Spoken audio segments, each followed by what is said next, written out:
work as a babysitter for millionaire families. My latest client made me quit my job for good. After my first babysitting job, word soon spread around the rich neighborhood that I was great with kids. Business started booming, and I even got a call from a couple who offered to pay me double my usual fee. I was ecstatic, but I never could have guessed that this mistake would ruin my life forever. After my dad dropped me off at their house, he waited for me to knock on the door. Then he drove off once the door opened. This old lady was standing there and she asked, "Can I help you?" I told her who I was and she looked totally baffled. Then a 40-year-old man ran up to us.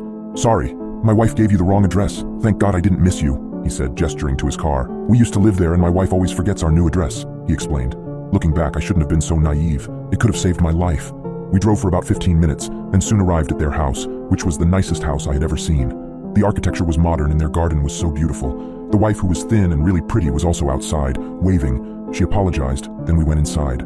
"Our little angel is asleep upstairs," she goes. "Please don't wake her up, just stay down here unless she cries. She's a very light sleeper, you see, so we'll be very upset if you wake her. We'll be up till dawn, really, in that case," she said.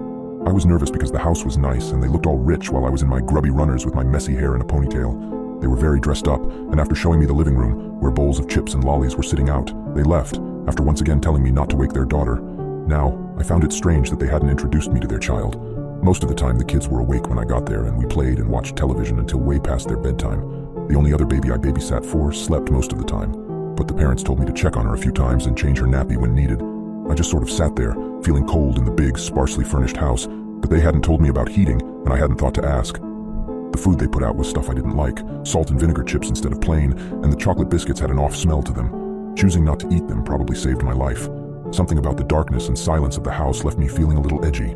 I decided to see if there was anything else to eat, and went looking for the kitchen, which I eventually found. The shiny metal fridge was almost completely empty, aside from a carton of milk, and the cupboards were also very empty.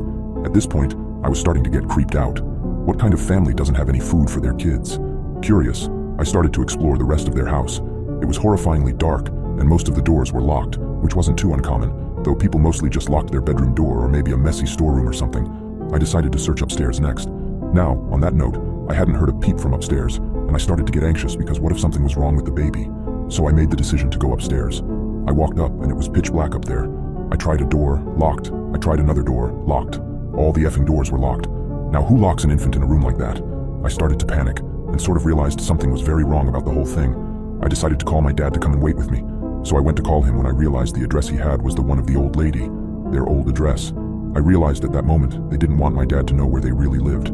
I started panicking and just sort of froze in the dark hallway. I walked slowly down the stairs, making sure to stay quiet. My heart was pounding at this point, so I walked to the front door and tried it, but it had been deadlocked. I walked through the house to the back door, and again, deadlocked. I was trapped in this effing house. I could have called the police, but I had no address to give them, and I was starting to feel like maybe I wasn't alone in the house. With shaking hands, I went into the living room and packed my stuff into my backpack and just sat on the edge of the couch wondering what to do. I decided to try a window or something, so I did. I tried every window, and all of them were locked. At this point, I swore I heard a noise from outside. I told myself I was just being paranoid. I thought about how bad it would look if I left the baby and just ran off, but I didn't feel safe. I felt like I was going to die. So I was standing in the living room, wondering what the F to do, when I heard a faint clicking sound. The sound of a door being unlocked, the back door. I just froze, ringing in my ears, liquid stomach. I heard footsteps walking slowly through the house, and I crept shakily into the dark kitchen and then through to the laundry.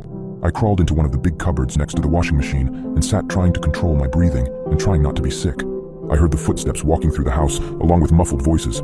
When the footsteps reached the laundry and stopped, I thought my heart would pound through my chest. "She must be upstairs," the man's voice said, and I heard the footsteps walk away.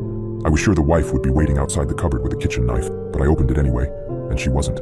I heard them walking upstairs and crept quickly through the house. I opened the back door and ran, hearing it slam behind me and knowing they would be after me. I didn't even look back. I just ran through to the front garden and down the driveway, and I climbed over the gate so quickly I scraped all up my legs, but I didn't stop running. Adrenaline works wonders even for me as a fairly unfit teenager. When I got to the nearest main road, I immediately called my dad.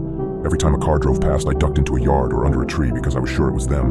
When my dad arrived, I told him the story. I've never seen him go so white. We went to the police and everything, but I hadn't even stopped to look at the street name when I was running away, so I had nothing to give them other than a description of both of them and their very fake names.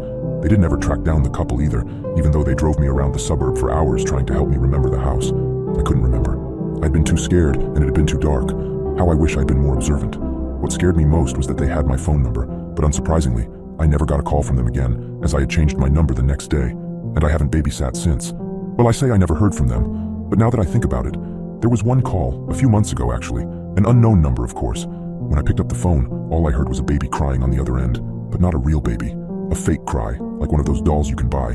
I guess I'm hoping it's just some prank caller messing with me.